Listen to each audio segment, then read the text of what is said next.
Hi, this is Debbie, and today I'm going to be looking at how to add detail to your Copic colouring by using dots of colour to represent shadows and highlights. Let's jump straight into making the card. I'm going to be using the Clearly Besotted Out of This World set. This stamp set also has matching dies and will be released today, the 5th of August. I've mounted one of the aliens onto the door of the MISTI stamping tool and inked that with Memento Tuxedo Black, which is a good Copic friendly ink. The alien is going to be at the forefront of the scene I'm going to create, so I'm also going to stamp a mask from some post-it note, and I'm going to trim that out, place that over the image, and then I'll be able to carry on and stamp the rest of the scene around him. Once he's in place, I'm using a piece of gridded acetate to help me line up where I would like the moon image to be placed, and then I can attach that to the door of the MISTI, remove the acetate, and then stamp with Memento Tuxedo Black again. I've also stamped the earth image from the set, and now I want to make that look like it's a balloon that the alien is holding. So I'm going to pencil in the knot and the string, and then I'm going to go over that with a Copic marker. Finally, I stamped the rocket image from the set, and now it's time to Copic colour. I've got a range of sketch and chow markers in some purpley colourways. I would normally put the lid of the marker up to the top so you can see, but as the chow markers aren't marked, I'll roughly run through with you which colours I'm using. I'm keeping to my usual formula of a very simple Copic colouring technique. I start with the palest colour, which is V12 in this case, and I add in shading, where I think the shading is going to be down one side, on the underneath, maybe a shadow for the foot, and then I develop that with some of the deeper colours, and I'm using V15, V17 and V09 for the deeper colours. And bit by bit I add in a little bit of shading, then go back in, blend it with the lighter colours, and slowly but surely the character of the image develops. I usually leave at least one area which is white until the last minute, and this is going to be the lightest area of the alien, and I thought where the light is going to hit him, where the lightest area is going to be his lovely rounded belly. So I leave that area till last and then finally blend in with the lightest colour at the end. For the Sea of the Earth I've added a base layer of BG11 and then darkened around the shores with BG13 before blending out again with BG11. The landmass on the Earth is tiny, however I did try to add some shading with YG25 over a YG23 base layer. The flames of the rocket are a combination of Y18, YR16 and R24 all blended together. Next is the rocket itself, and that's coloured in C3, C5 and C7 with a little BG11 for the window.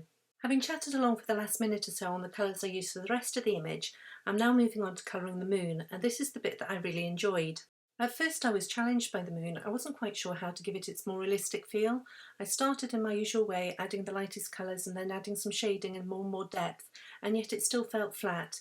I added more shading and I was working away at it, and I wasn't really quite sure how to make it look that little bit more realistic and give it some more character. And then I remembered in the past how I've used some dots and dashes and lines of colour to add texture and interest to a background, and so I started doing that, and that really started to bring this background to life. I learnt this technique from Sandy Alnock, and if you've not visited her YouTube channel, I highly recommend it, and I will link to her in the YouTube description. Sandy creates these amazing backgrounds where it's a full background, everything's coloured, and she draws in all the details herself, and it really is quite outstanding to watch. So using some of the techniques that I've picked up from Sandy, I just started adding more of the dots and details until eventually this moon started to have more of a character and more of a realistic feel to it. I added some highlight details with a white Signo gel pen and also a Sakura Jelly Roll glitter pen. Having given the moon more detail, I thought the alien could do with some attention, and so I added some dots by using the Zero Blender marker on the darkest purple areas. Despite what its name suggests, the Zero Blender marker doesn't blend, it actually removes colour. It's a bit like a bleach, so that leaves some lovely white dots, and I added also some of the white gel pen and the glitter gel pen as well. With the Copic colouring finished, I stamped and trimmed out some masks for the moon, the alien, the earth and the rocket, and then blended in a sky using some Samsys stamping, so that's Twirling Tutu, Wisteria and Lake Shores.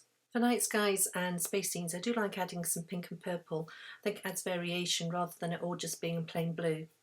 And of course the best bit is always lifting up the mask to see the completed scene.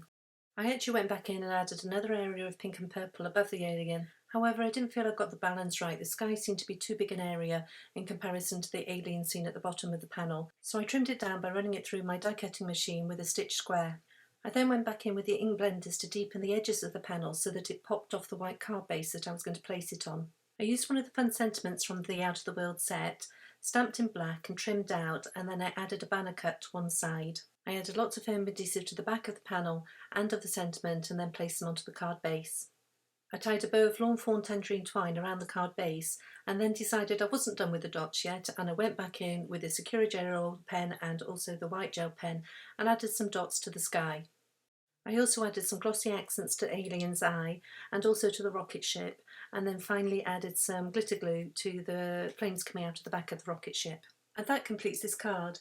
In the YouTube description below, I'll link to Sandy Arnock's YouTube channel if you want to check that out, and I'll also list all the supplies that I've used, and they will also be listed over on my blog Lime Doodle Design. Having said that, the Clearly Besotted release won't go live until 10 PM UK time tonight on the 5th of August. That's 5 PM Eastern Standard Time.